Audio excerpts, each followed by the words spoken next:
Monsieur le chef du troisième groupe d'opposition.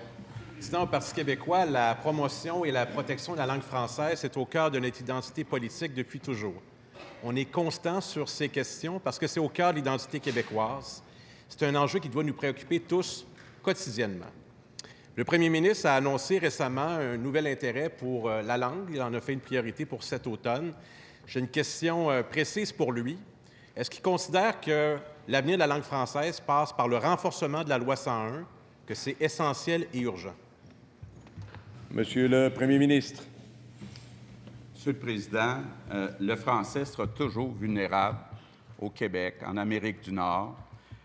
Mon collègue va proposer une série d'actions qu'on va prendre pour protéger, faire la promotion du français. On pense que ce qu'il y a de plus important actuellement, c'est de s'assurer que les nouveaux immigrants apprennent le français. Malheureusement, avec le Parti libéral, l'année dernière, la moitié des 50 000 immigrants ne parlaient pas français. Puis dans ceux qui ne parlaient pas français, la majorité des adultes, on sait qu'ils ne suivront jamais de cours de français. Donc, oui, il y a plusieurs mesures à regarder.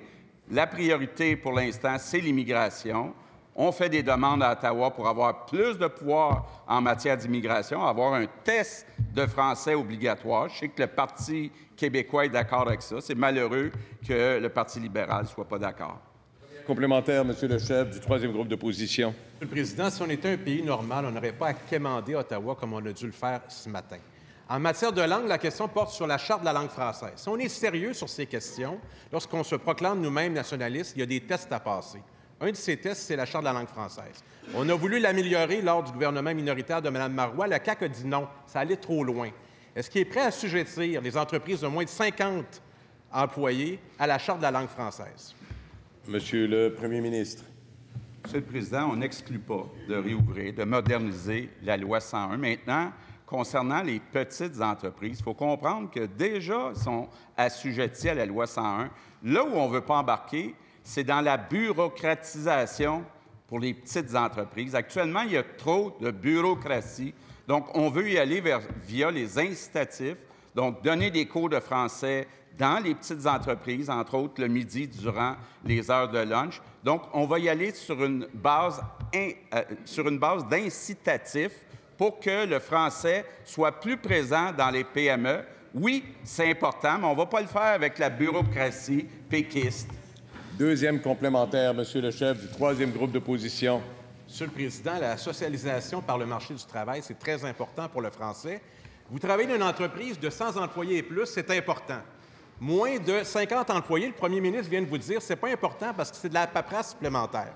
Si c'était l'Institut économique de Montréal qui aurait dit ça, j'aurais dit c'est tel quel. Mais le premier ministre du Québec, qui est responsable de la nation québécoise, ne peut pas se permettre de dire il y a une catégorie de Québécois pour qui c'est pas important de parler français en milieu de travail. D'un coup, qu'il y aurait un foreman anglophone qui passe, qu'il faudrait qu'il parle en anglais, comme l'avait dit son prédécesseur. Monsieur le premier ministre. Monsieur le Président, sur l'objectif, on est d'accord. Il doit y avoir plus de Français dans les petites entreprises au Québec. On est d'accord avec ça. Mais malheureusement, dans les dernières années, incluant pendant que le Parti québécois était au pouvoir, on n'a pas donné les services. Donc, il y a des gens dans les petites entreprises qui voulaient suivre des cours de français, puis les cours n'étaient pas disponibles.